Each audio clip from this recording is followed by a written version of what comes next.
Buddy, welcome, ladies. Welcome everybody on Zoom. Our talk today, we're gonna be recording for YouTube channel, and we're gonna begin first with Dr. Alfred going over hyperbaric oxygen therapy, which is very exciting for a lot of our talents and many people that's been asking questions. And we're gonna be followed by a Q&A. So please hold your questions for later after the talk. And it's a great honor for us to present Dr. Alfred today. He's a dear friend of the Biohack Lab since 4 years. I think our founder and him has been bouncing a lot of ideas. He's a longevity expert. And he's here today to enlighten us on the different modalities, application of hyperbaric oxygen therapy and how it can support you in your optimization or your recovery process. So, Dr. Alfred, thank you for coming and being part of the lab, and excited to hear you talk today. Thank you, Carol. Thank you. Appreciate it. So my name is Dr. Gregory Alfred. As Carol mentioned, I kind of wear a few hats. I originally trained in emergency medicine, so I got board certified in emergency medicine. As part of that training, I was able to become certified in hyperbarics. And currently, I am a medical director of a freestanding hyperbaric facility here in Florida. We've got one in Fort Lauderdale, one in Miami. I also still occasionally do some shifts in the hospital, in the ER, and covering hyperbarics there. And a physician collaborator with the lab, so wearing several hats. But how I first got exposed to hyperbarics was my upbringing. I grew up in St. Croix in the U.S. Virgin Islands, and in the water from a very young age, developed a major love for all things aqua. I used to swim competitively, scuba dive, free dive, and it was really during scuba diving where I first learned about hyperbarics. And during my training, again, it was reinforced how it can help scuba diving emergencies and wounds. But it was amazing, despite training in the field, I still had a very limited understanding of what hyperbarics could do. It was really within these narrow confines of treating scuba diving emergencies, treating some wounds. And you still find this limited understanding today within conventional medicine, where most people are thinking of it only in this narrow term. And so one of my objectives for the talk is to try and expand that understanding of how it works and therefore what it can be used to help. So we're going to talk a little bit about some definitions, chamber types, some nuts and bolts. We'll talk about mechanisms, both short-term and long-term benefits. We're going to talk about who it can be used to help, both in the settings of disease as well as in health optimization. And we can talk about some logistics. So this is a recurring theme I'm going to try and reiterate multiple times. So what hyperbarics really is it's a biologic repair therapy. Most people know that it can help heal external wounds, but many of the conditions that exist, you can think of them in the setting of internal wounds. And so hyperbarics can help heal both external and internal wounds. And the way it does this is by raising oxygen levels, decreasing inflammation, supporting healing through stem cells and growth factors, augmenting circulation. So it's one of the few therapies that grows new circulation, and it can support energy production. So what exactly is hyperbarics? Well, like a lot of things in medicine, it can be broken down by the name. So hyper is high, baric is pressure. We know what oxygen is. So it's basically an inhalational therapy using oxygen within a pressurized chamber. So let's break down the two parts. Why pressure? Well, we know that medicine makes discoveries through observations in nature. So it's been established for centuries, if not millennia, that the Dead Sea in Israel, one of the lowest places on Earth, has many health benefits. So it's actually 1.1 atmosphere. So the deeper you are in pressure, and we measure that in atmosphere, the higher the oxygen levels. And it's been recognized as probably the original biohack lab is the Dead Sea, where people would go to help address their physical ailments. Then you contrast that with Mount Everest, the highest point on Earth, where you have a third of the pressure, much less oxygen, and essentially an environment not compatible with life. Most of us won't go to Mount Everest. All of us will fly, and airline cabins are pressurized to 8,000 feet, which is 0.75 ATA, which means less pressure, less oxygen. And we think that a lot of just the fatigue and the negative effects people feel when they fly has to do with the fact that you're really going in a hypobaric chamber when you fly. So again, this observation that pressure can benefit health As far back as the 1600s, the first hyperbaric chamber was constructed, even before we knew what oxygen was. And then you fast forward with time, in the late 1800s, early 1900s, it really started being used on an industrial scale because bridge builders, they often would have to work in these steel, they called them caissons, where they would be down at the bottom of the river, establishing the foundations. And then as they came up, if they came up too fast, they would develop what is now known as the bends. And so this is where the use of hyperbarics really started to be used on a more industrial scale. Fast forward to now, the chambers are much fancier and much more advanced. Our understanding has expanded dramatically, so it's way more than just some of the simple concepts that we knew back then. The way we measure pressure, as I said, is in something called atmospheres absolute. So just for reference, sitting here at sea level, we're at 1 ATA. When you get into a soft chamber, which is usually between 1.3 and 1.5 ATA, that's the equivalent of about 16 feet of pressure. At 2 ATA, you're at 33 feet, and at 2.4, you're at 45 feet. So this is the typical range of pressures that you're seeing in a therapeutic chamber.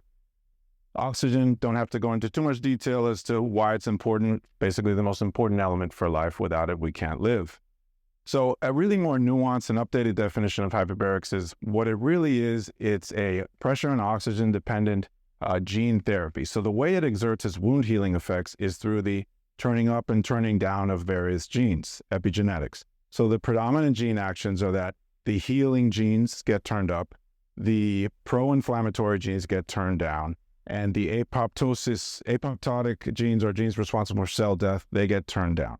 And which genes are affected really depends on these combinations of pressure and oxygen. So in an even simpler way to think about it, what hyperbarics is doing, it's giving your body the tools it needs to heal itself, unlocking our body's capacity for regeneration. So all of the things that are happening through hyperbarics are the body's own mechanisms. It's just that the chamber and the pressure and the oxygen help activate these mechanisms. So let's talk about how we get to mega levels of oxygen. I find this just kind of interesting on a more nerdy level. So the way our body typically delivers oxygen is through the red blood cell and the hemoglobin molecule on the red blood cell. So we take in a breath of air, which has 21% oxygen. That 21% is sufficient to connect with the hemoglobin on our red cells in our lungs, get carried out to the tissue, and the mitochondria of the cells are the primary utilizers. So most of us know this saturation monitor. What that number is telling you is what percent of hemoglobin is connected to oxygen. People with normal lungs are always very close to full saturation. You take a deep breath, you can easily get to 100%. So that means think of us as having sponges filled with water. You can't force more water into a saturated sponge. You cannot force more oxygen into someone at saturation unless you include pressure. So what pressure does is it drives through the laws of physics. It's driving oxygen into the liquid of the blood, which is plasma. Standing here, only about 2% of my total oxygen is dissolved in plasma. But in a hyperbaric chamber, that number goes up to 20%. And the advantage of dissolving an oxygen molecule into plasma, it's as simple as size. An oxygen molecule is much smaller than a red blood cell. And so an oxygen molecule doesn't have the same size limitation. So as capillaries start to branch down and eventually the red blood cell can't fit any further, plasma can pass at least 4 times further than a red blood cell. So it's really just that further distance into the tissue that equates for a higher oxygen. So again, in a medical grade chamber, we can raise oxygen easily as high as 1200% safely, but the range is between 100 to 1200% increase in oxygen. All right, so that's how we get it there. And then now let's talk about, well, who cares? What does that do for us? And it's really, I like thinking of it between immediate benefits, so short-term, one-time treatment, all these different things are happening, and then more long-term benefits. So in the short term, we've got a whole host of different things that are happening. Obviously, the first thing that's happening is you're raising oxygen levels. And we know that damaged tissue needs more oxygen to survive. So these are examples of extreme damage. You've got strokes and circulatory problems and surgical complications. So, but all of us within our body have slightly ischemic, which is a medical term for low oxygen areas. And that's just because of the distance of our capillaries. We can all relate that the end tips of our fingers and toes and noses and ears, those areas feel cold. And that's an example of how there is suboptimal oxygen in those areas. But you get into, and we have that throughout our body, and you get into a chamber, all of those areas get saturated. So in this sense, not only is hyperbaric going to help salvage tissue that's at danger of dying, but it also can help optimize normal cells. Next major benefit is decreasing inflammation. So we all understand that inflammation can be an issue, especially if it's chronic. And we have a whole host of pharmaceuticals aimed at attacking inflammation, things like steroids, non-steroidals, a lot of these biologics that you see on TV. They turn down these same inflammatory cytokines that hyperbarics does. Hyperbarics obviously doesn't have a lot of the immune suppression, the blood sugar dysregulation, the dysbiosis, all of the things associated with some of these medications. So the anti-inflammatory effect is quite potent. And we know that inflammation is a big part of aging. There's this whole theory of inflammaging. And so short-term inflammation is a adequate compensatory response to an injury, but long-term, it can create lots of problems that we know are associated with aging. Swelling. So just one treatment of hyperbaric chamber gives you some of the same benefits as lymphatic compression because the venous system and the lymphatic system get constricted, and that can help decrease swelling. Very relevant post-surgery, post-injury. So a lot of cosmetic surgery patients that we're treating lately, that's one of the things you will see pre and post. Immediately their swelling goes down. Stem cells, we know that these are the foundation of how our body forms new tissue, and it can get released from this nervous system, from the bone marrow. And one treatment in a hyperbaric chamber at 2.4 atmospheres doubles the amount of stem cells you have in circulation. If you do 20 treatments, that number can go up to 8 times. Energy production, I mentioned the mitochondria. That's what helps generate our energy based on our food breakdown products. The last 2 steps of that process are oxygen dependent, so it makes sense that we could improve mitochondrial function. There's an antimicrobial benefit. So lots of microbes, bacteria, fungi, viruses, they're often known as anaerobes or facultative anaerobes, meaning they don't like oxygen. In addition, there's a synergy with antibiotics. Many white blood cells, specifically macrophages and killer cells, they work better in a hyperoxic environment. So definitely an anti-infection component to the treatment. You can think of an anti-stress effect, because one of the things that hyperbarics does is it improves vagal tone or parasympathetic activity. And we know that despite us no longer being chased by saber-toothed tigers, we're still too activated in the sympathetic nervous system. So this is one of the ways that you can help combat that, which then in turn leads to improved HRV if you're monitoring it, and improved sleep. I mentioned lymphatics. Treatments in the chamber can cause the similar impact of lymphatic compression or lymphatic massage, and this is going to help mobilize the lymphatic system, which can augment detox. Insulin sensitivity. So we are in the age of a metabolic health crisis where, probably up to 90% of the American population has some degree of metabolic dysfunction, and a cornerstone of that is insulin resistance. And treatment in the hyperbaric chamber improves insulin sensitivity. We think this happens through activation of the pancreatic islet cells for improved insulin release and increased glucose uptake within the muscles. So the way this impacts me is that if I'm treating a diabetic patient, I have to monitor their sugar, because you can see a drop as much as 30 or 40 points. But long-term, even non-diabetics, the idea that you can find a tool that can improve insulin sensitivity is obviously going to be advantageous. All right, so that's the list of short-term benefits. So in a chamber for up to an hour, those things are probably active in your system for 24, maybe 36 hours. So think of a treatment in a hyperbaric chamber as taking a mega oxygen supplement. But a week after taking that supplement, it's not realistic to expect that those things are still active in your body. But that's where a protocol comes in. And most protocols are considered around 20 to 60 treatments. And this is where you get some more long-term benefits. So what are some of the long-term benefits? Well, even though wound healing starts immediately, I put this in the long-term category because once you've helped heal a wound, that is a permanent benefit or a more durable benefit. So hyperbaric supports all 3 phases of wound healing: new collagen, new cartilage, new bone. Again, the stem cell increase, the growth factor signaling. It essentially helps create the scaffolding for new tissue. I mentioned angiogenesis. This is the growth of new blood vessels. And again, the only FDA-approved therapy for this specific reason. And interestingly enough, it's not the high oxygen that triggers angiogenesis. It's actually oxygen starting to drop, which makes sense when you think about the body's signal to, how does the body know to send new blood vessels to an area? Is it sees dropping oxygen. Now, we don't want to drop people's oxygen, but what do we do? Again, it's essentially a biohack. We're raising your oxygen, to create a relative hypoxia. So we get you very high, and then we'll manipulate the oxygen in a hard chamber using a mask a couple times. And then when you come out, you gradually come down to normal. So all of those fluctuations in oxygen level in turn lead to new blood vessels, new stem cells, new mitochondria, and it's leveraging the body's healing capacity. And again, the angiogenesis is happening everywhere. So this is an example of a patient who had multiple concussions.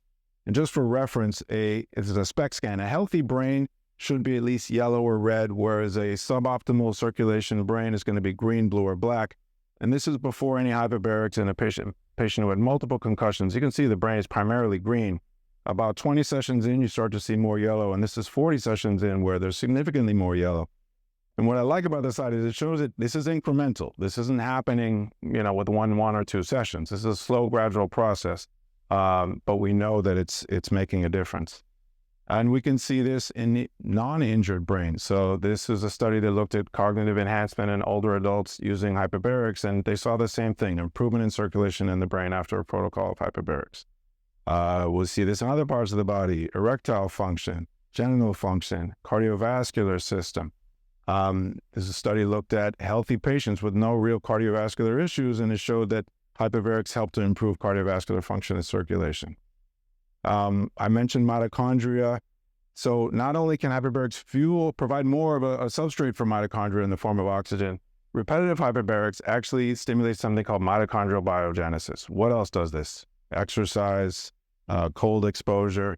And there was an interesting study that looked at using animals, and they found this concept of brown fat. So within our fat, we can either have white fat, beige fat, brown fat, and that color of the fat is reflection of the mitochondrial density. And they found that hyperbaric therapy increased brown adipose tissue in animals. Again, this is one of the reasons why people advocate cold plunging. And then the last long-term mechanism that's more durable and effective is this concept, again, of epigenetics. I mentioned the concept that hyperbarics does a lot of its magic through alternating genes. And so we know that different environments have different impacts on our genes. So there have been some super interesting studies on people who start meditation and the epigenetic change that happen through meditation. You could find the same thing with sleep, same thing with toxin exposure. All these different environments have different effects on our genes. And so hyperbarics impacts about a third of our genome. And then the real take-home changes are that the antioxidant genes get upregulated, the more regenerative genes get upregulated, and the inflammatory genes get turned down. And what's really compelling about this is that once you're in a long-term treatment protocol, these changes become kind of the new set point for your genes. So in theory, if you've done a protocol of hyperbarics, a year later, you should still be less likely to create inflammation. You should be more tolerant of oxidative stress, and you should have a kind of upregulated healing capacity. So again, the reason I keep showing this slide is because once you understand this, it really answers the question, because one of the most common questions is, would it help this? Would it help that? Would it help that? Well, just think about it. Is it a condition that involves low oxygen? Any inflammation? Are there wounds internally or externally? Is there an issue with the mitochondrial health? Is it a circulation problem? Could there be infections? Or are we just addressing aging? And if any of those things are involved, then hyperbarics has the potential to help. All right, so let's talk about different chamber types. So there's the multiplace chambers. These are multiple patients can go in them at one time. You're primarily only going to find these in hospitals or in diving centers. There's a recently opened clinic in the Villages called the Aviv Clinic, run by this Israeli group that's doing a lot of research in hyperbarics, and they can fit 25 people in each chamber. The downside, I would say, of these chambers is that you can't personalize. Everyone is getting one dose. And as we all know, there's variation in response to, some people respond well to one dose and other people don't. So the ability I find to really fine-tune things on a personal level is my preference. And this is an example of a single-person chamber, a monoplace chamber. You'll find these in hospitals or freestanding centers. Oftentimes, the chamber gets pressurized with 100% oxygen, which has its flammability concerns and informs some of the safety that you have to do. That's a picture of our Fort Lauderdale Center, and this is our recently opened Miami Center, which we're looking forward to having Natasha and the Biohack Lab collaborate with us there. Here's a quick video of what it's like to be a patient at a medical hyperbaric center. So I mentioned having to change into 100% cotton scrubs. Again, we're not wanting any synthetic fabrics in the chamber. We even apply a static electricity bracelet to ground you to the chamber. We'll check basic vital signs. The first time a patient goes in, I'll look in the ears. And then once we complete that checklist, the bed gets slid in and the door closes. Now, this is the only time you really feel the treatment, and it's in the ears. Very analogous to when you're on an airplane, plane is landing, you have to pop the ears, or if you were to scuba dive. For, I would say, 80% of people, it's easy. There is a subset where this is a challenge, but we can go slow and make adjustments. Once you get the pressure, the ears stop popping and you're just relaxed, hanging out. This is how we monitor or fluctuate the oxygen levels. This is connected to a mask of air, a tank of air, so I'm going from 100% to 21% for a short period of time. So a full-length treatment is about an hour and 45 minutes inside the chamber, but it's a nice break from the outside world. And then the last type of chambers are often known as soft or low pressure or mild chambers. And these were originally developed to treat altitude sickness. That's the one FDA on label used for them. So you'll find them at the base camp of Mount Everest to help get people down to sea level quickly. But now we find them here. People can have them in homes, clinics. And what we found is that these are very supportive of neuro and cognitive health, of recovery, and just overall optimization. For a long time, these are different examples of soft chambers that you can find. For a long time, the conventional field of hyperbarics really dismissed these chambers. I mean, the thought was that these are toys, they don't do anything. And it's true, the amount of oxygen increase is apples to oranges. A hard chamber can increase the oxygen 12 times, a soft chamber probably 1 to 2 times more oxygen. However, when it comes to downregulating inflammation, we know that low pressure is actually even more potent than high pressure at decreasing inflammation. So this study compared 1.5 atmospheres to 2.4, and they found much greater anti-inflammatory effect at the lower pressure. This study compared 1.3 to 1.5 to 1.7, and the 1.3 group, they didn't even use supplemental oxygen. They just used air. This was in children with cerebral palsy, and they found significant improvement in all groups. So again, this underlies the idea that yes, soft chambers are real, despite what, some people might say.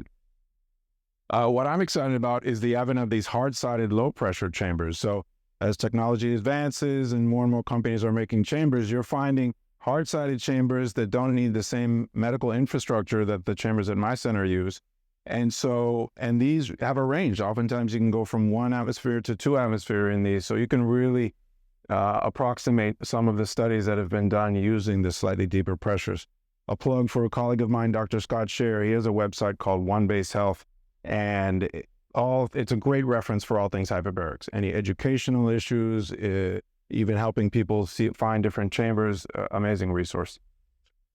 So how do we determine what a protocol should be for a patient? Well, a lot of it is informed by what is going on with the patient. Remember, I said there's this differentiation between short-term and long-term benefits. So is the condition acute or is it chronic? So if I'm getting someone right after a surgery, they're going to see benefit in even 1 treatment, certainly 2, 3, 4, 5 treatments. If I'm getting someone on the setting of a concussion, if I catch them within a day or 2, I can oftentimes stop it in its tracks in 1 or 2 treatments. Now, if someone comes to me years after their concussions, it's going to take longer, naturally. So that is one of the things that informs how many treatments we're recommending. Are we doing short-term or long-term? Another thing is, what is our target? If our target is the central nervous system, the brain is most sensitive to oxygen. That's the first organ that's going to manifest with oxygen toxicity. So if you have a very injured brain and that's your target, you're not going to go as deep. You don't need to go as deep. So oftentimes that informs. So if we're treating concussions, especially acute strokes, MS, lots of conditions where nervous system is the target, we're treating oftentimes at 1.5 atmosphere. Whereas if I have a real problem with healing, post-radiation tissue damage, and I really need to maximize the amount of stem cells and new blood vessels I can generate, then I'm taking someone deeper. So that informs some of the decisions.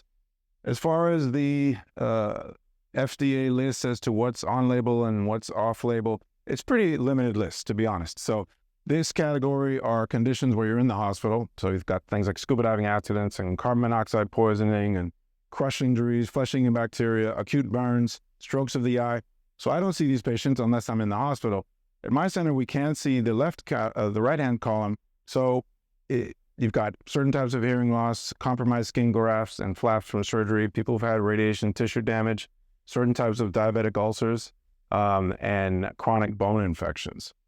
So you look at that list and it seems like, wait, this is kind of a smattering of conditions. Why are these things? But when you look at them again, go back to what underlies all of them. Low oxygen, oftentimes they involve wounds, oftentimes they involve circulation and infection. So it makes sense. But then again, you can expand that lens to the off-label world, and you could really create a slide with over 100 conditions where there have been some evidence for benefit. I'm just going to cover a few of them. We'll talk a little bit about traumatic brain injuries, stroke, autoimmune condition, using it before and after surgery, inflammatory bowel disease, dementia, but a long host of things. And of course, the whole optimization world. So I am going to cover this one on-label indication because I do feel that medicine and even ENTs miss this a lot as far as using hyperbaric. So sensory neural hearing loss is basically hearing loss from the inner ear. You can have hearing loss from various parts of the hearing system, but the most common is sensory neural hearing loss. And one of the unique things about the cochlea, which is the inner ear, is that it's a very fragile or susceptible blood supply. There's basically one artery going into the cochlea, which means it doesn't take much to disrupt oxygen delivery to the inner ear. So we see that with aging, where the vascular health declines, smokers, viral infection causing lots of inflammation, loud acoustic trauma, toxins, autoimmune disease. I'm seeing a lot of this in young people, and I think it has a lot to do with post-COVID and some of the issues with the spike protein. But regardless of the cause, we know that the final common pathway is not enough oxygen is getting to the inner ear. So again, it makes sense then that you can use hyperbarics to increase those oxygen levels. And there's been multiple studies demonstrating benefit. The catch is it has to be started early, and ideally within days to weeks, and oftentimes together with steroids. And it's part of the practice guidelines for ENT, but what I'm finding is that it's often the patients who have to do their own research, and they say, oh, what about hyperbarics? And by the time they show up to me, it's 2-3 months into the hearing loss, and the chance of salvaging is much less. But 20 years post-ISSHL ain't going to work. No one's ever demonstrated that, unfortunately.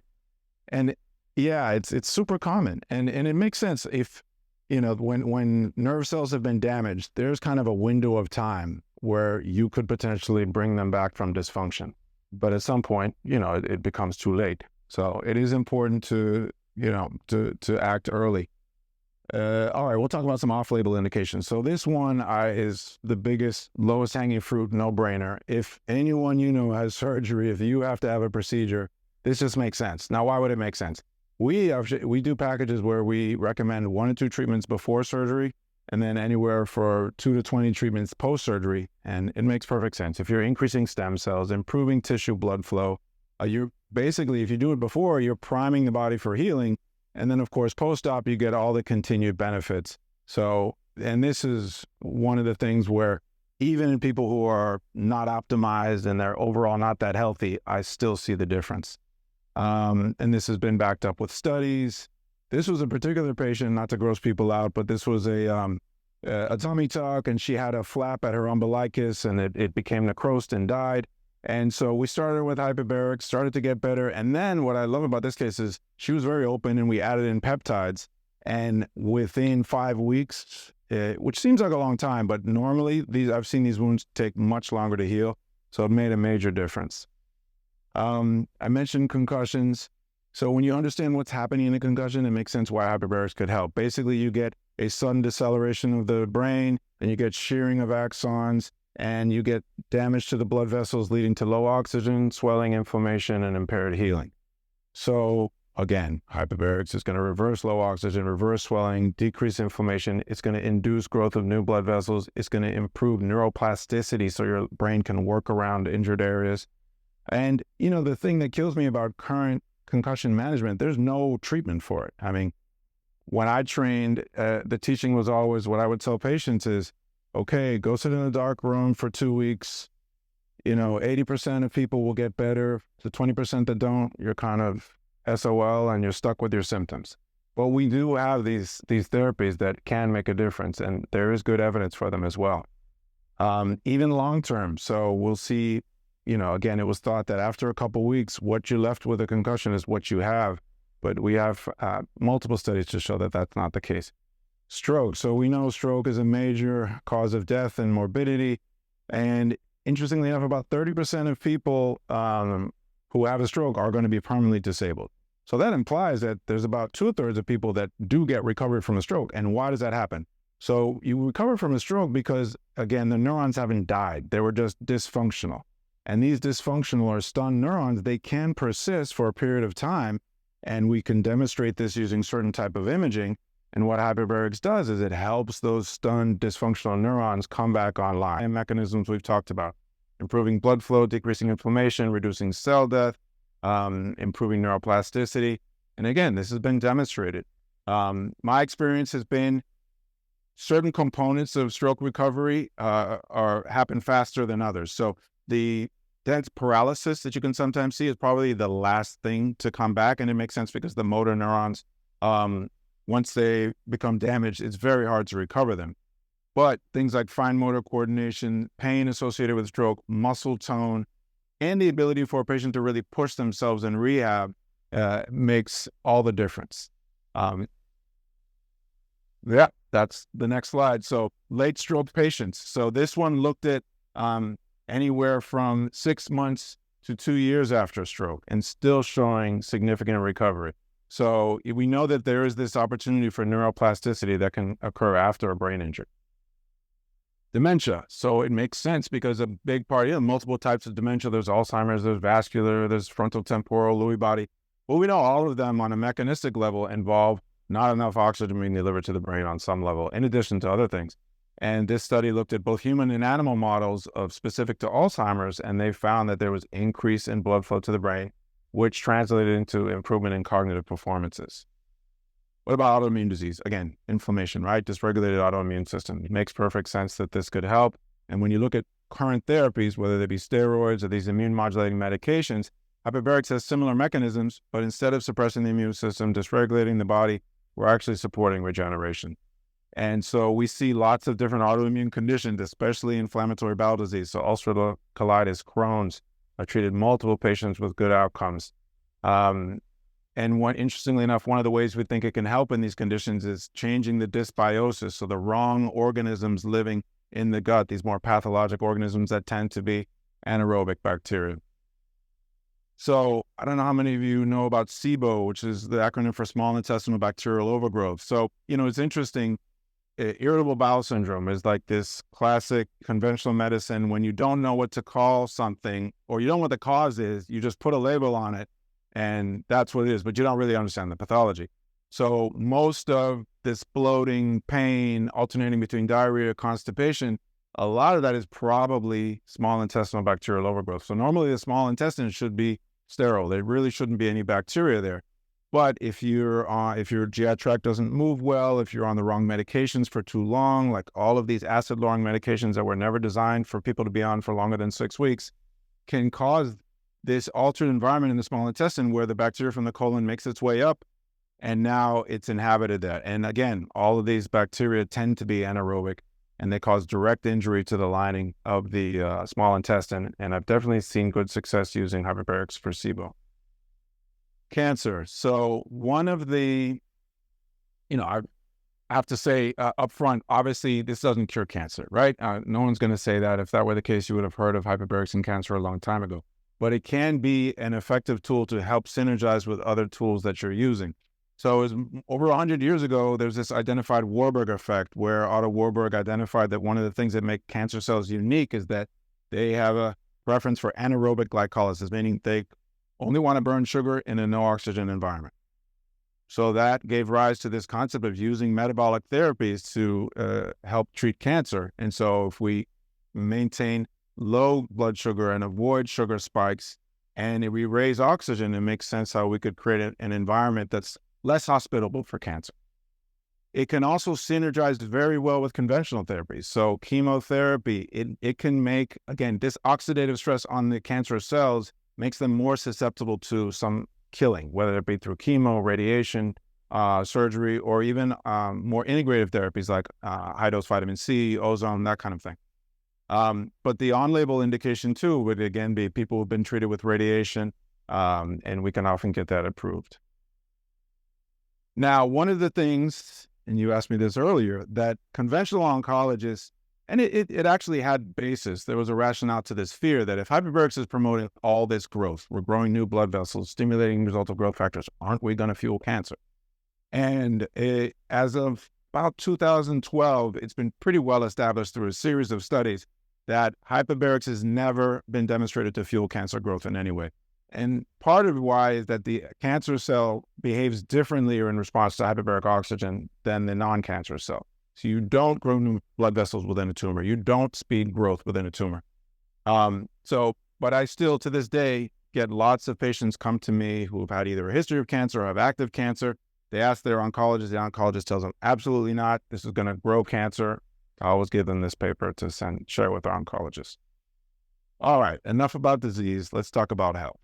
So as you can imagine, there's lots of ways in which hyperbarics can help health. Now, there's this concept of the hallmarks of aging. We used to have 9, I think we're up to 12 now. And these are molecular things that are happening to our body as we age.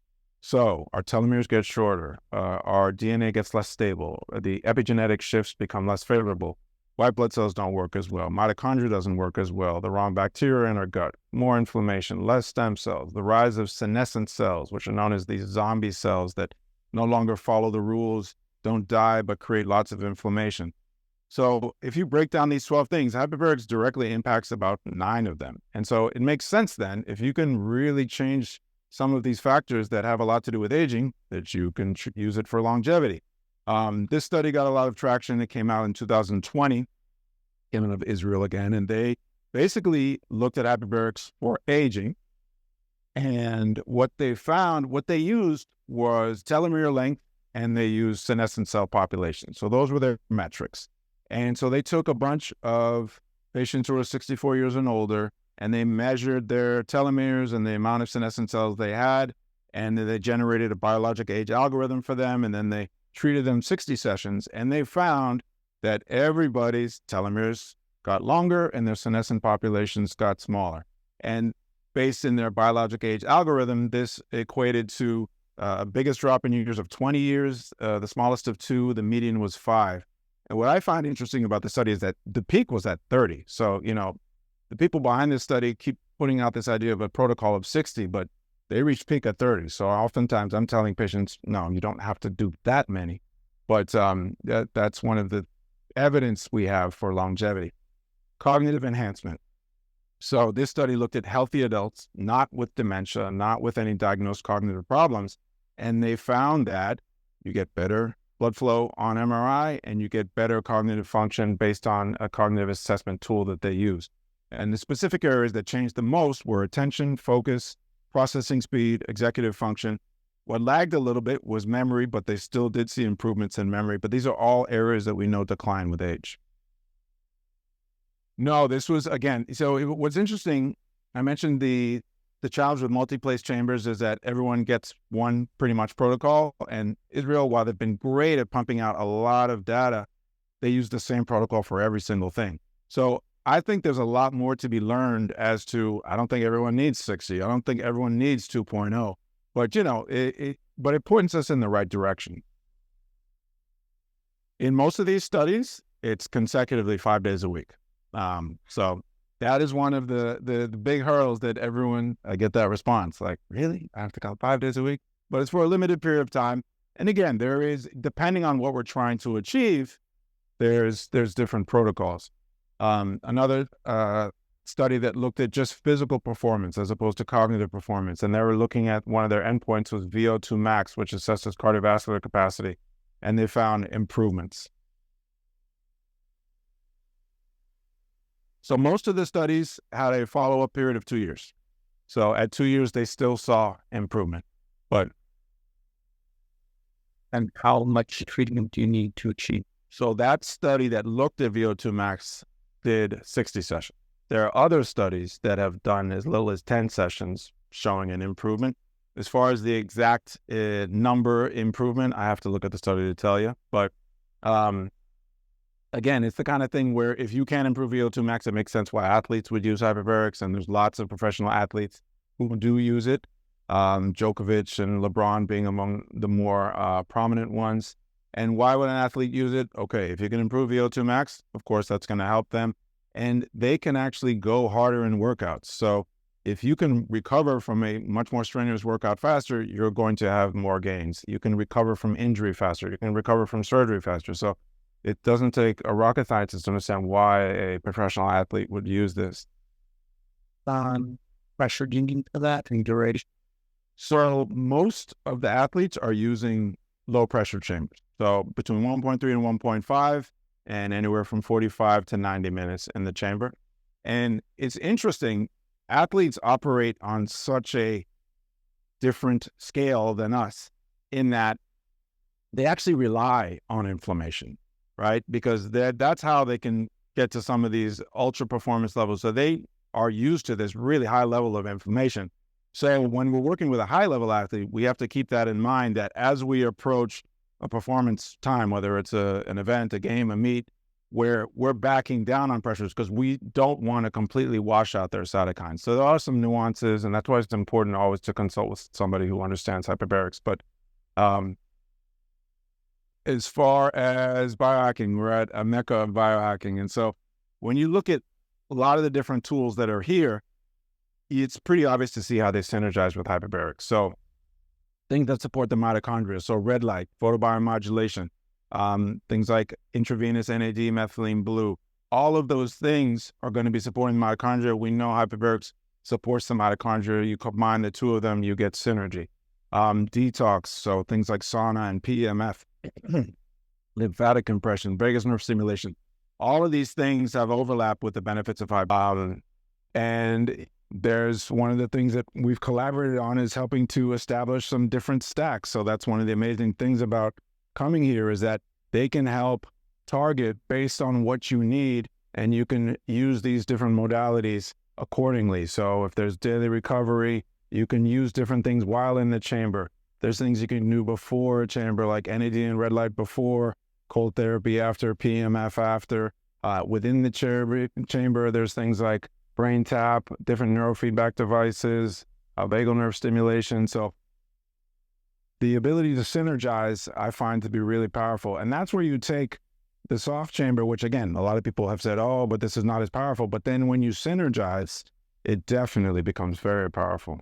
Have you looked at Master Jones' work on methylene blue? And he's not a fan. Yeah, that he for people who are sick, yes. But right. For people who are healthy, it's actually detrimental. Do you have any thought? My thoughts are that, so methylene blue supports part of the electron transport chain. So they've got these 4 complexes. And methylene blue acts on one of the complexes, NAD acts on one of the complexes. So certain people are held up at certain parts of that process. So when I've done methylene blue and NAD, full disclosure, I didn't feel much. I'm hoping that means that my mitochondria are pretty healthy. But absolutely, I've seen people who tell me that their brain finally turned on with some of these modalities. So I think it's, like everything, it's so hard to make a blanket statement to say this doesn't work or this works. It really is individual. I don't at the right doses. I do think you have to select the patient correctly. It's definitely not an everybody should be on methylene blue kind of thing. But I do, I mentioned Dr. Scott Scher. He's very well versed into methylene blue, and he knows Dr. Master or Chris Mastrodon, and so he's actually used a lot of the points that he's brought up, but there's nuance basically. I don't think it's as easy to say this is bad or good. I mentioned peptides. There's so much synergy with all of the different peptides that can be used in the hyperbaric chamber. I'm very excited about starting to use ketamine and combining that with hyperbarics. We're going to be doing that at our Miami location where we have a program for ketamine-assisted psychotherapy, and the plan is going to be to do a session in the chamber and then straight into a ketamine journey. Well, some of the benefits of ketamine include improvements of neuroplasticity, decreasing inflammation. So it makes sense why the two could work well together. I'm excited to explore it. The lab and Dr. Sienna have ketamine available here as well, so I'm a strong advocate for that. Regenerative medicine. So things like stem cells, exosomes, PRP, again, it should be pretty obvious why hyperbarics can help. If you're increasing your own stem cells, we like to do something called a PRP sandwich, where a patient does hyperbarics, get their PRP drawn, and then injected, and then back into the chamber. And it's going to increase the yield of the PRP. It's going to decrease some of the inflammation and pain associated with PRP. Going to help guide, oftentimes, these growth factors. So it's a perfect combination in a lot of ways.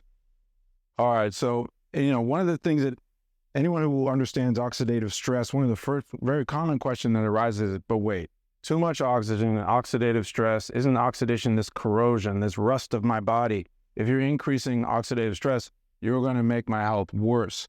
Well, it's really along the lines of hormesis, which is the idea that you apply a stressor to the body gets stronger as a result. This is how ozone works. This is how sauna works, how exercise works, how fasting works. And so, yes, hyperbarics is a stress to the body. The vast majority of people, at the right dose, you can find the right dose where it's not going to overwhelm the body's stressors, but it has to be personalized to the individual. So there, in this study, it really broke down that treatment number 1, we saw rises in oxidative stress, but then treatment 2 through 20 decrease. And this was based on that compensatory response. So this is why a lot of times patients come and they say, well, I just want to come once a week. This is a hard chamber. I think the soft chamber you could do once a week easily without excess oxidative stress. But in a hard chamber environment, I think just getting in once a week without having done a baseline, you're pretty much getting all the oxidative stress and none of the compensation. So it's why I try and steer people away from that concept of just kind of popping in whenever, but really having a targeted, directed strategy. What's the baseline you're referring to? A protocol of anywhere from 20 to 60 treatments in the hard chamber. Now, again, the soft chamber is a little different. I think the soft chamber is fine for daily supportive use without any concerns of excess oxidative stress. And again, there's plenty of resources you can use to upregulate your antioxidant capacity, And so as long as you know which levers to pull, I'm not overly worried about the oxidative stress that's triggered even by one treatment in a hard chamber. But again, if you're doing it consecutively, then you're going to get that compensatory response. So when should you start hyperbaric? So if you have an acute condition, any of the ones either on-label or off-label, I think you should get in as soon as possible. And along the way, you want to keep in mind some of these things I've mentioned, specifically the oxidative stress piece. But if you've got a chronic condition, and that could be a true diagnosis, or it could just be someone trying to optimize their health, expand their longevity, then I think it makes so much more sense before getting anywhere near a chamber is to develop a blueprint for health. And so I love the symbolism of the tree of life, where you've got the roots in the soil, which to me symbolize, the lifestyle pillars. So how well we sleep, how well we eat, how well we move, what is our relationships to ourselves and stress and others. And you could probably throw in molecules within the terrain of the soil. And then you've got the trunk and the branches and the leaves. Oftentimes I've had people come to me, their soil is garbage, they are so unhealthy, and they want to jump straight into a hyperbaric chamber. And unless they've got an on-label indication where I think, we got to do this, I'm trying to steer them into, all right, let's address the foundation first, because otherwise your progress is going to be minimal. So I think all of these things really should be optimized before doing a protocol in a hard chamber. All right, so potential downsides. Let's talk about the few side effects that there are, not many. The most common are people who can't tolerate the pressure in the ears. Now, these are the same people that when they fly, they're going to have trouble, they're going to have pain. We have lots of tricks to mitigate that. We use earplugs, we use a slow compression, so we can almost always work around that. There can be some underlying temporary vision changes in people over 40 years old doing lots of hyperbarics, and lots is typically considered at 20 or more. And this is mediated by the fact that the lens of the eye starts to change shape with repeated pressure exposure. You don't feel your lens change shape, but you can start to see some changes in vision. But when you give a break from hyperbarics, you go back to your baseline vision. I mentioned that you can see a drop in blood sugar. There can be a transient rise in blood pressure, but that's the same rise you would see in someone exercising. And I mentioned the concept of oxidative stress and oxidant toxicity. Rarely we've got some patients that we can't treat because they have uncontrolled epilepsy. people at really high risk for what's called barotrauma, which is basically people with bad emphysema air gets trapped in their lungs. So often their issue is exhaling, not necessarily inhaling.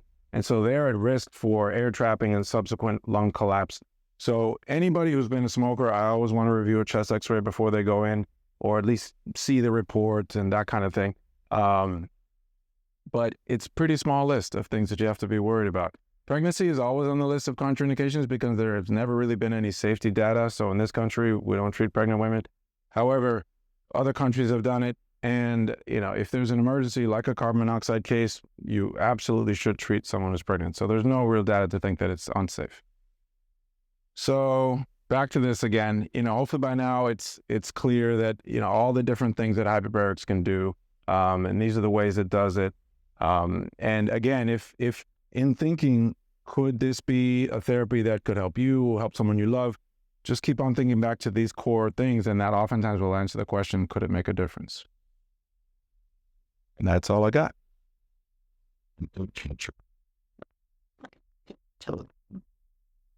Amazing. Thank you so much.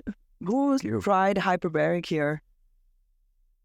Awesome. So I guess the rest is ready to try.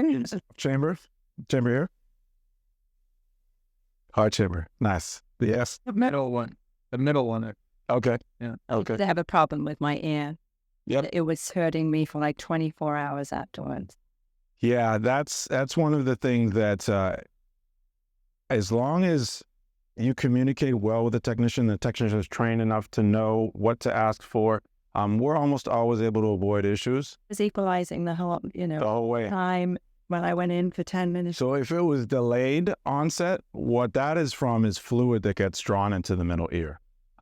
So while it can be uncomfortable and very bothersome for a patient, we don't worry about it as much because it doesn't signify trauma to the middle ear. So whenever someone has pain in the chamber, it gets stopped immediately. Right. Which is that's how I know it was related to fluid and not to any true damage. It's just that the fluid gets sucked in. That fluid can be uncomfortable. It can make your ear feel clogged.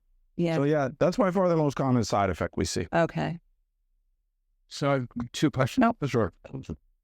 1 second. The mic is for the Zoom, so we encourage you to talk since you are here already. Okay. And then we're busting a bit. If you have a stent in your heart, is it safe to use it? Yes. Yeah. And then my second question is, when should you use ozone therapy and when should you use this? Because it's very complicated for an average person to know. Yeah, no, it's a great question. So there's a lot of overlap between ozone and hyperbarics, and you look at many of the benefits and they're very similar. I would say ozone excels more than hyperbarics in the realm of antimicrobial, even theoretically cancer, although no one's saying that ozone treats cancer. Whereas I think hyperbarics is stronger than ozone in the realm of more some of these new blood vessel growth, the more regenerative components. So it kind of depends on where someone is. When I had acute COVID, I did ozone. So I also got in the chamber, but I did ozone primarily. So ozone also, there's some of the challenges of how to get it into the system. There's some people that have very poor IV access, and then, but I do think the two have a lot of similarity and overlap. The one thing, and I'm glad you brought it up, is you would never really want to do them on the same day because that's too much oxidative stress on the body. So it's important to keep those separate. With regard to ozone, the other thing is, as my understanding, is that it creates a chemical reaction in the body that you may not be getting with hyperbaric. So you can do things with one that you may not be able to do with the other, and vice versa. Correct. Yeah. And again, dumbing it down to, you're probably getting more of an antimicrobial effect with ozone, whereas you're probably getting more of a new blood vessel growth effect with hyperbarics. But yeah, they both exert their effects through chemical reactions. I mean, that's what the basis of changing the genes and protein expression. And so, yeah. So the first thing is, do you think this can help with tinnitus? That's a tough one. So it really depends. Tinnitus is another one of these ENT conditions where most of the time we don't know why it happened. But my experience is similar to my experience with sensory neural hearing loss. If I catch tinnitus early, then oftentimes I've seen it recover. But you also have to think about what the cause is. So sometimes too much pressure in the middle ear can cause tinnitus. So one of the consequences of barotrauma from diving on the inner ear is long-term tinnitus. So you have to try and tease out what the cause was, how long it's been in effect. But yeah, that is a challenging one to treat. Okay. Thank you. And then can you help us understand how is this creating oxidative stress, yet treating inflammation? I'm not really clear on the relationship between inflammation and oxidative stress and how that all works. So essentially, the oxygen downregulates through gene expression the production of different inflammatory cytokines. Oxidative stress primarily is this concept of there's this balance between oxidation and reduction and the amount of free radicals that we have in our body. And oxygen in high amounts is going to increase oxidative stress. So there tends to be more oxidation, which is when you're, adding electrons. But how hyperbarics works, again, through this hormetic principle, is that you respond to that and you turn up your body's own capacity. So the enzymes that are responsible for, superoxide dismutase and all these different enzymes, they get turned up so you can tolerate the oxidative stress better. So there is kind of tie-in between inflammation and oxidative stress, but the pathways for how hyperbarics kind of addresses them is somewhat different. Okay. Last question about it is, to the extent that one is very athletic and also has a particularly tight body, resulting in a lot of muscular challenges. Is this the sort of thing that can help something that's chronic like that over the long term to just completely heal, or anyway get closer to healing? Or is this not really? You'd have to try and drill in on what is the cause of the tightness and all these other things. It's not going to change your biomechanics. It's not going to necessarily change your anatomy.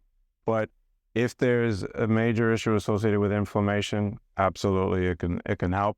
And more long-term, I think if you pair it with a specific, therapy program focusing on some of these biomechanical things and fascial treatments, absolutely. But, it's same thing I get a lot of questions about chronic back issues, chronic neck issues. Is it going to help? It really is determined by what's the active issue now. Have you formed all these osteophytes and degenerative bony lesions? Hyperbarics is not going to change that. But it will certainly decrease the inflammation around a herniated disc, especially a recently herniated disc. So again, it's nuanced, and it's going to be different depending on the person. Yep. The lymphedema, when you talk about it and it helping in the circulation, I've been told that I have it for life. Well, have you had experience where you can, over long term, having the treatments, reverse it, where I can get rid of it? So specifically with radiation and the cancer treatment caused lymphedema, yes, I have seen it. I haven't seen it go away, but I have certainly seen it improve significantly, because part of the new blood vessel growth, there's even evidence that new lymphatics also grow. So can you get that on the low atmosphere here, or do you have to go to the high? That's one of my other questions. Well, yeah, no, it's a great question. Certainly you can get some of the lymphatic compression from the soft chamber. No one has demonstrated yet that the soft chambers are doing a lot to move the needle on growing lots of blood vessels. And so we think that's how it can help lymphedema long term. So, it's on some level it might help, but certainly the hard chamber, you would see things faster. And that's often what I tell people is that, a great way to combine the two modalities is do a period of time in a hard chamber, get a protocol under your belt, and then rely on a soft chamber for maintenance or for regular exposures, that kind of thing. So I think they both play a role. So basically consult. Yeah. Exactly. For general self-health optimization, can deep breathing mimic some of the HBOT? Short answer, no. But it can. So with breathing, with breath work, so many amazing things you can do with breath work. Like you can regulate your vagal nerve tone. You can change your capacity for delivery of oxygen. So, there's something called a coherence breath, where if you breathe 6 times a minute, usually for 6 on the in, 6 on the out, you are going to deliver oxygen more efficiently. So, if you're delivering oxygen more efficiently out of a chamber, you're approximating some of the benefits of being in a chamber. But, it's hard to say that they're the same. So thank you so much for your talk. You have an amazing way of explaining and breaking it down, and just thank you for that. Mine is more a comment than a question. Okay. I want to say that in our center, we do some major surgeries where if patients don't have bone, we're going outside the maxilla and we're engaging the cheekbone with implants this long. And we've been collaborating with your center, which is an amazing space. If anybody ever needs to go, I highly, highly recommend, because I was a patient there too earlier this year. And we've been putting these patients through the hyperbarics pre and post these surgeries. And the difference that we're seeing in their post-op is absolutely mind-blowing. Yeah. So if anybody listening on the Zoom, or if there are any physicians here who do or would consider hyperbarics pre-surgery for whatever, I think it should be at least a consult for an integrated part of the surgery, because we're seeing amazing results by collaborating with your center. No, the field of dentistry, I think, there's so many different ways in which hyperbarics can help. Certainly the bone growth and the regeneration. And then also when you think a lot of the microbes and the pathology involved in the mouth, oftentimes it's anaerobic. So I think there's a lot of ways it can really make a difference. So no, it's the kind of thing that that many people have caught on yet, like in the conventional world. But yeah, if I was a plastic surgeon, and we work with some plastic surgeons that have now understood that they don't quite mandate it for their patients, but they strongly recommend that you do 1 or 2 before. And if they tend to be higher risk patients, like lots of previous surgeries, former smokers, then I think it should be required. We're going to give the floor to our friends on Zoom who have some burning questions. Cool. And not everyone, probably not this person while I'm sick.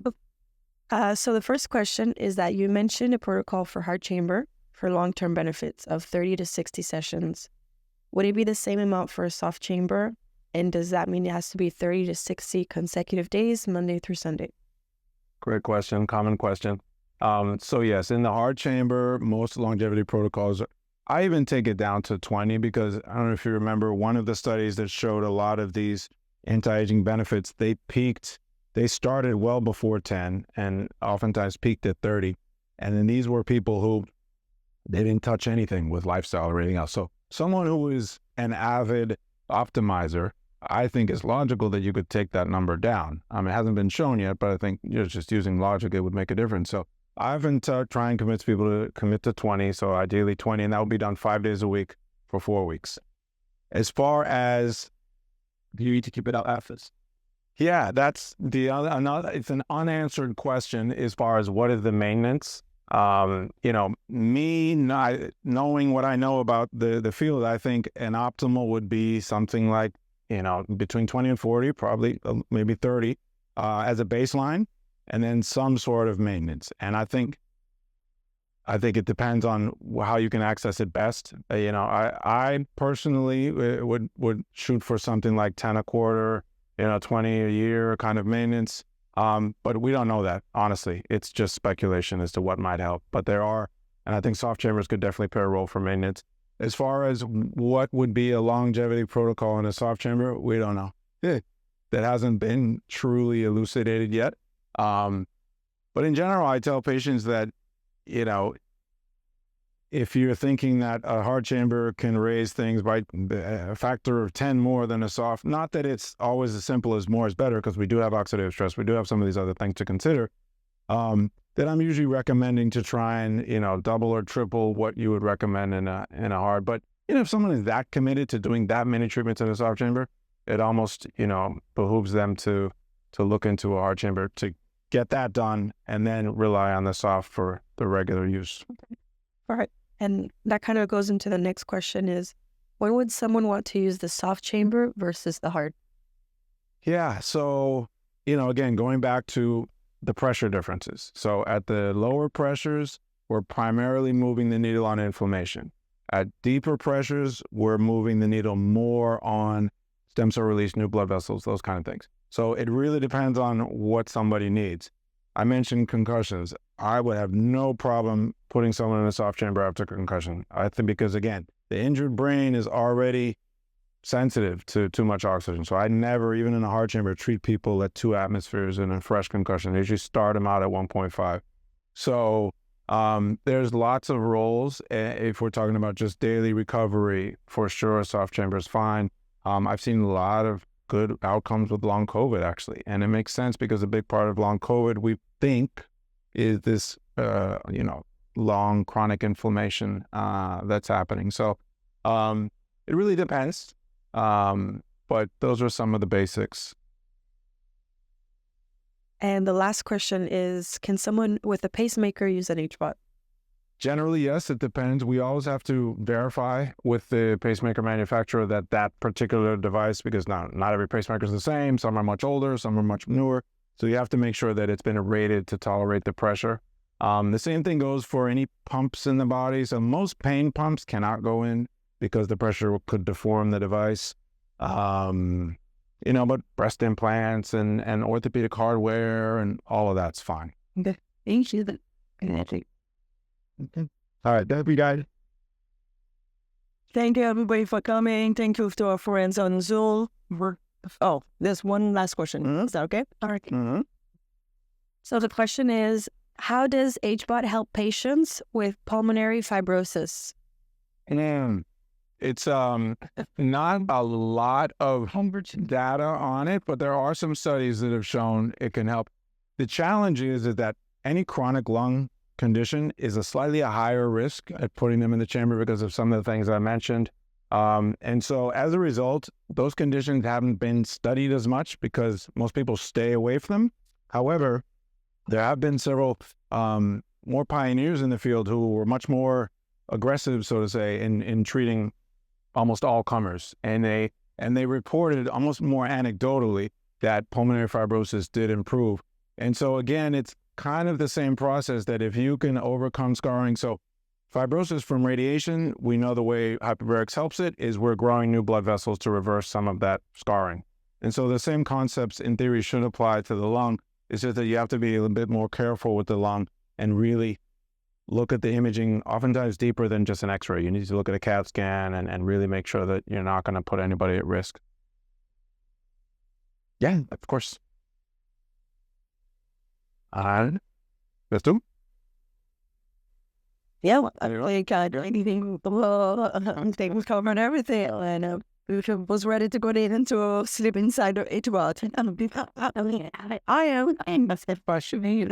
So I thank you again. A Russian friend that plays golf. She ended up getting vertigo. On next, I know I'm glad for that is gonna be for her life. Yeah, it lasted 9 downs. Yep. So she was treated, and like she had an issue, and Alice just figured right out on me of one histamine. So one of my best friends, they may see each other and they I third year. Oh wow. And he said, and his plan it starts off the orthodox one so far he treated at the brain and try to say nothing. He's the work. So when I ordered to have Dr. Lloyd on the next beach on was sorry. And he says, we're big for having many brain injuries. We interviews of word thank you. They all have brain, all of multiple concussion. And so he tells his patients this should be treated as a migraine. But now listening to it, this would be helping somebody with vertigo. Have you ever heard this? Yes. He's only one of 20 surgeons in the country that treat the vertigo as a brain